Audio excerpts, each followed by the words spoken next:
Good morning, students. Unit number 17, Plant Kingdom, 8th Science English Medium. Today we continue the lesson Plant Kingdom. Bryophytes. Bryophytes is just lives in land and water.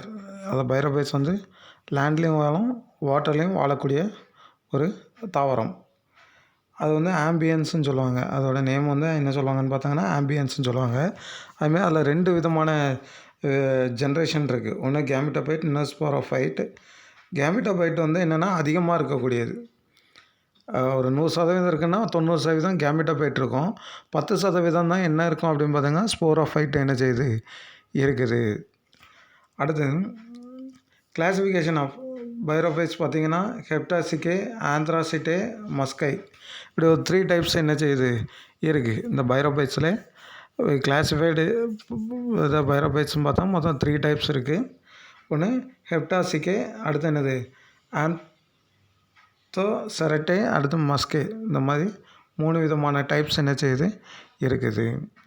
அடுத்தது இதில் economic importance என்ன அப்படின்னு பார்த்தோன்னா, இந்த பைரோஃபைட் செடிகள் வளர்கிறதுனால soil erosion வந்து control ஆகுது. Soil erosion அப்படின்னு பார்த்தோம்னா நம்ம வந்து இப்போது மலைகள்லாம் இந்த பைரோஃபைட் செடிகள் வாழும்போது என்ன ஆகுதுன்னா மலைகள் சரிஞ்சு வர்றது, இந்த மாதிரி சாயில் எரோஷன் அதிகமாக கண்ட்ரோல் பண்ணப்படுது.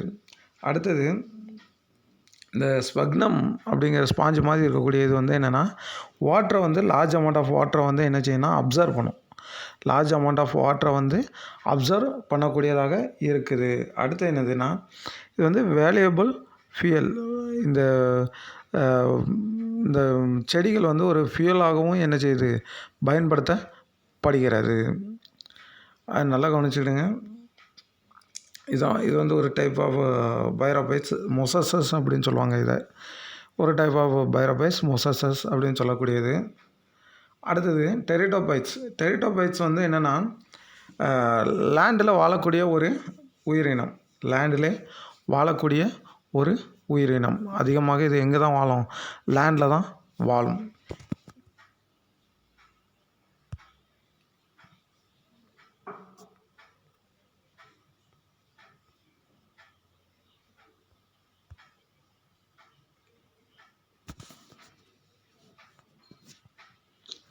லேண்டில் அதிகமாக வாழக்கூடிய ஒரு உயிரினம், ஒரு பிளான்ட்டுன்னு சொல்லலாம்.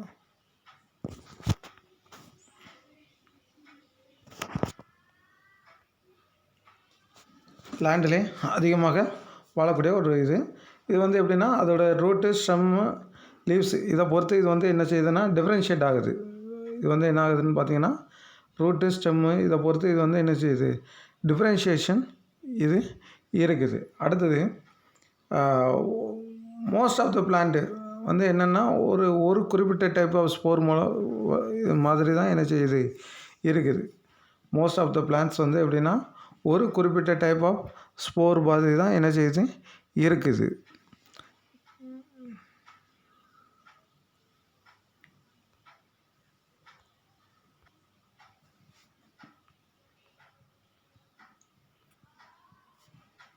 அடுத்து வந்து என்ன அப்படின்னு பார்த்தீங்கன்னா இதோட கிளாசிஃபிகேஷன் ஆஃப் டெரிட்டோபைட்ஸ் அப்படின்னு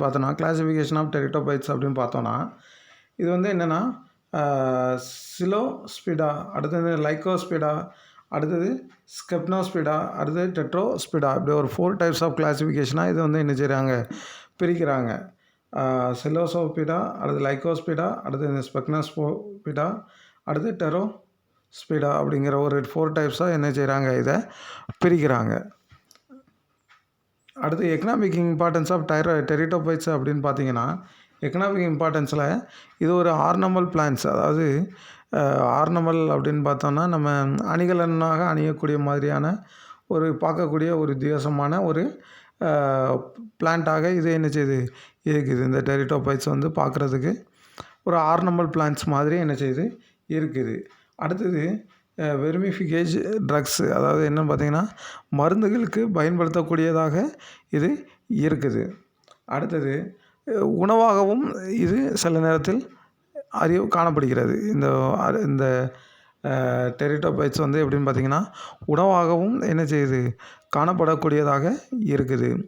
செடிகள்னே பார்த்தோன்னாலே நிறைய இந்த தூதுவளை, அடுத்து என்ன கண்டங்கத்திரி, இந்த மாதிரி நிறைய இது வந்து என்னென்னு பார்த்திங்கன்னா உணவாகவும் மருந்தாகவும் பயன்படுத்தப்படக்கூடியதாக இருக்குது. இப்போ பார்த்திங்கன்னா இந்த கொரோனா டைமில் அதிகமாக பார்த்திங்கன்னா சித்த மருந்துகள் தான் அதிகமாக பயன்படுத்தப்பட்டது. அதாவது என்னென்னு பார்த்திங்கன்னா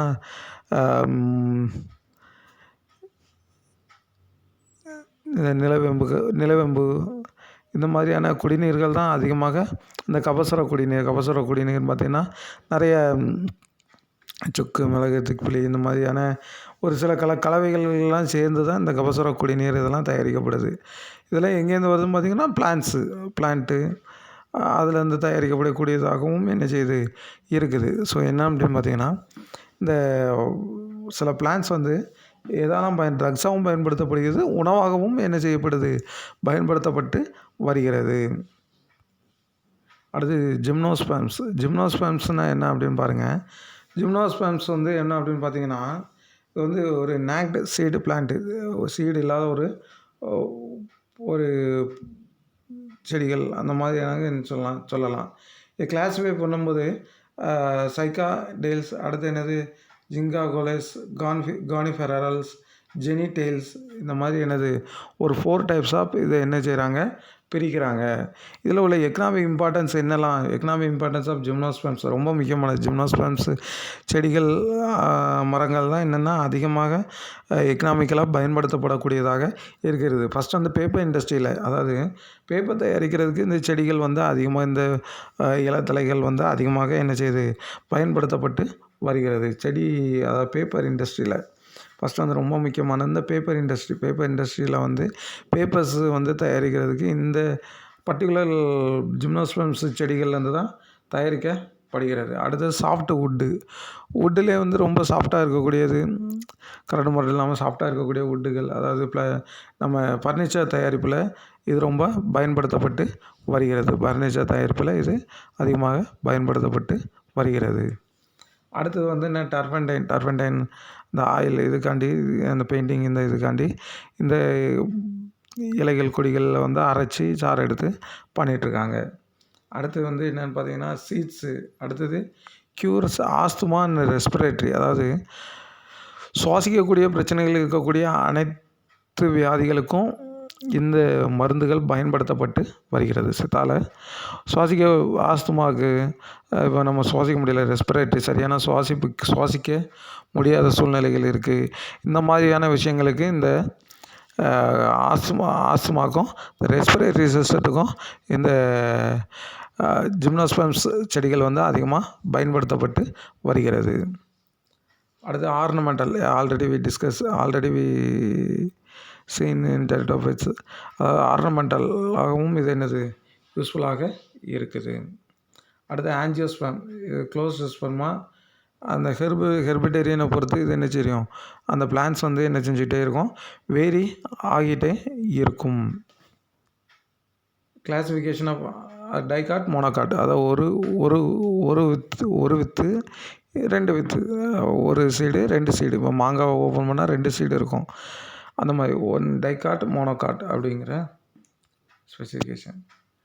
அடுத்து டாக்ஸோமோனி, இது வந்து என்ன, ஆர்டிஃபிஷியல், நேச்சுரல், பைலோஜெனிக், மாடர்ன், இந்த மாதிரியான இதில் இதோட கிளாசிஃபிகேஷன் இருக்குது.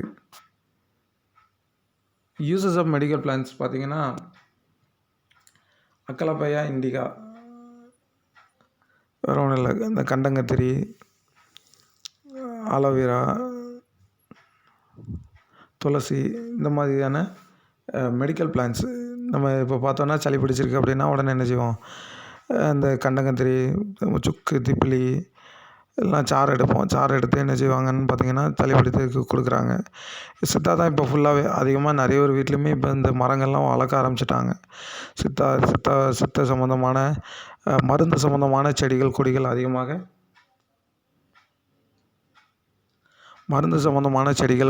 அதிகமாக என்ன செய்யுது, யூஸ் பண்ணிகிட்ருக்காங்க. இந்த கண்டங்கத்திரி, துளசி மரம்,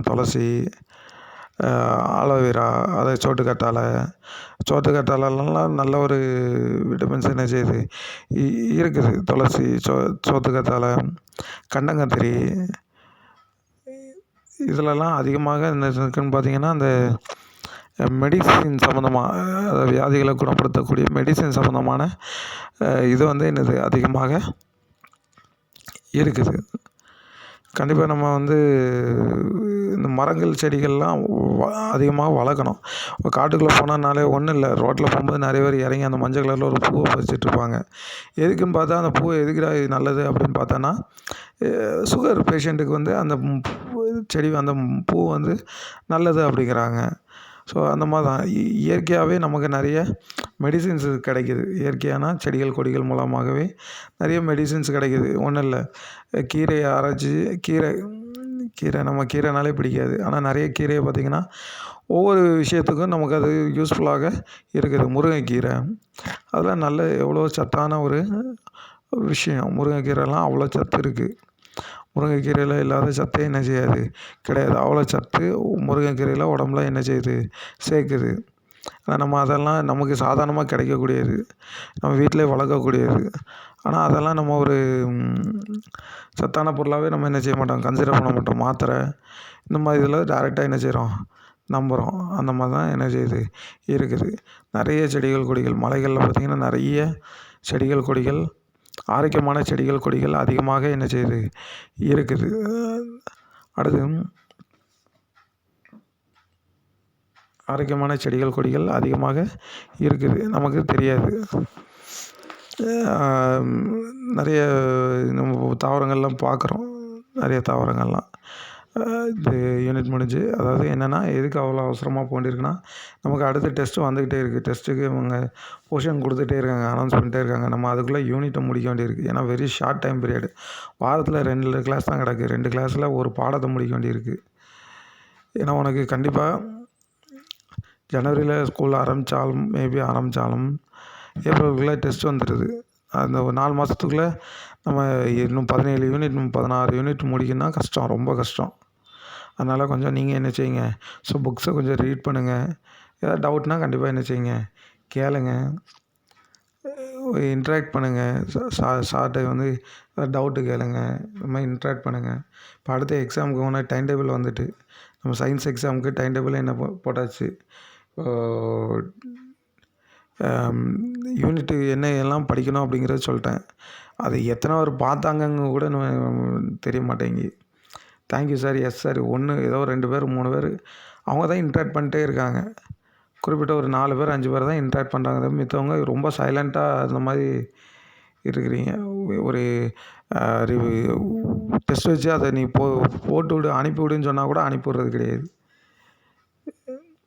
உனக்கு இப்போ டெஸ்ட்டு வந்து என்னெல்லாம் சொல்லியிருக்குன்னா, ஃபஸ்ட் யூனிட்டு ஃபிசிக்ஸில் ஃபஸ்ட் யூனிட், செகண்ட் யூனிட்டு, கெமிஸ்ட்ரியில் 9th யூனிட், 10th யூனிட்டு, பயாலஜியில் 16th யூனிட்டு.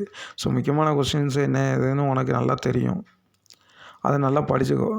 அடுத்த கிளாஸில் உனக்கு ஒரு ரிவிஷன் மாதிரி உனக்கு என்ன செய்வேன், சொல்லிக் கொடுப்பேன். என்னெல்லாம் உனக்கு இம்பார்ட்டன்ட் கொஸ்டின்ஸு இதெல்லாம் ஏற்கனவே ஆல்ரெடி நான் உனக்கு ஓரளவுக்கு செலக்டடாக என்ன செஞ்சுருக்கேன், சொல்லியிருக்கேன். அதுபோக எதுவும் டவுட் இருக்குன்னா நீ கால் பண்ணி கேட்கலாம். இல்லை கொஸ்டின்ஸ் ஏதாவது முக்கியமான கொஸ்டின்ஸ் வேணும் அப்படின்னு நீ சொன்னேன்னா யாராவது கேட்கும்போது நம்ம சொல்கிறதுக்கு வசதியாகவும் என்ன செய்யும் இருக்கும்.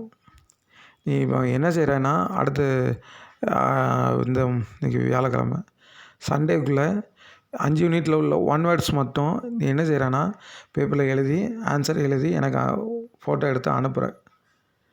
நீ விளையாட்டுத்தனம் காட்டிகிட்டே இருந்தானா இன்டர்னல் மார்க் போடவே மாட்டேன். இதுதான் உனக்கு இன்டர்னல் டெஸ்ட்டு.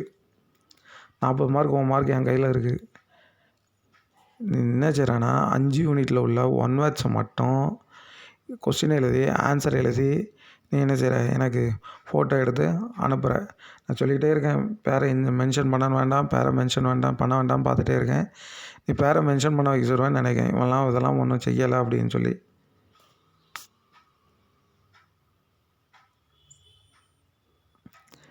அந்த 5 யூனிட்டு நல்லா ரிவைஸ் பண்ணு, ஈஸியாக இருக்கும். என்னென்ன ஃபாலோ பண்ணணுங்கிறத பின்னாடி என்ன செய்வோம் சொல்லுவேன். முக்கியமான கொஸ்டின்ஸ்லாம் கண்டிப்பாக என்ன செய்வேன் உனக்கு ரிப்போர்ட் பண்ணுவேன். ஸோ என்ன செஞ்சுக்கோ, என்னென்னா ஒழுங்காக என்ன செய்ய, படி, வீட்டில் உட்காந்து படி. சும்மா உட்காந்து விளையாண்டுகிட்டே இருக்காது. மழை நேரம் வீட்டுக்குள்ளே விட்டு வெளியே போகாத, படி, உட்காந்து நல்லா படி. அந்த 5 யூனிட்டுக்குரியதை எனக்கு இந்த சண்டேக்குள்ளே நீ என்ன செய்கிறேன்னா நேம் போட்டு எனக்கு அனுப்புகிற. நான் நேம் லிஸ்ட் எடுத்து வச்சுருக்கேன். நீ எவனெல்லாம் அனுப்புகிறான் அதெல்லாம் அவங்க பேரை போட்டு அனுப்பு. நான் டிக் பண்ணிகிட்டே தான் வருவேன். இன்டர்னல் மார்க் போட மாட்டேன். 40 மார்க் போட மாட்டேன். நீ என்ன எழுதுறியோ எப்படியும் அங்கே பார்த்து தான் எழுத கொஸ்டின் அனுப்புகிறான். அப்படின்னாலும் உனக்கு 60 மார்க்கு 30 மார்க் என்னமோ தான் வரும். இந்த 40 மார்க் என் கைக்குள்ளே தான் இருக்கும். இந்த 40 மார்க்கில் நான் 20 மார்க் போட்டால் தான் நீ பாஸு. அதனால் ஒழுங்காக என்ன செஞ்சுக்கோ, எழுதி அனுப்புகிற வழியை பாரு. 1 வேர்ட்ஸ் மட்டும் 5 units, first unit, second unit, 9th unit, 10th unit, 16th unit எழுதி என்ன செய், அனுப்பு. Thank you students.